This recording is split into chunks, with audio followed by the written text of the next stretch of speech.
Okay, so this is a 2015 club car Precedent, and the brake light was always on because this little pad sits behind the brake paddle and was just messed up at any rate. So I bought a new one. They're like $65, and I couldn't see. You can't get to the wires here without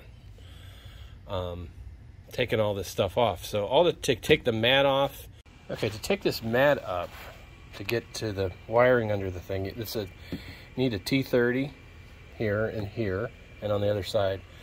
And then this thing is just there's a couple of tabs here on this side. You just pry with a screwdriver and this thing lifts and comes out. So once you take these screws out, you can then pull the mat over, and then it just slides underneath this thing. So there's nothing else. And then you can get to the panel underneath it. Pretty easy, really.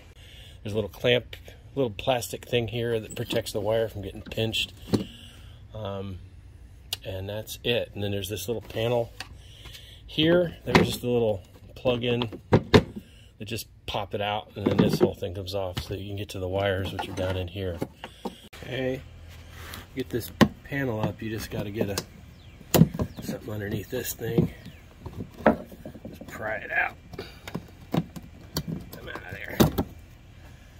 And then you have access to the wiring. Pretty easy there too. So it's pretty easy once you kind of figure out how to do it.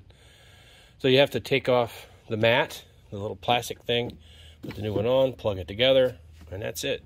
So it's pretty easy.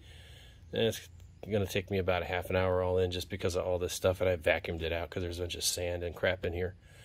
So if you need to replace your brake pad on a 2015, probably earlier maybe, but any Precedent probably would work for 8, 9, 10 and up.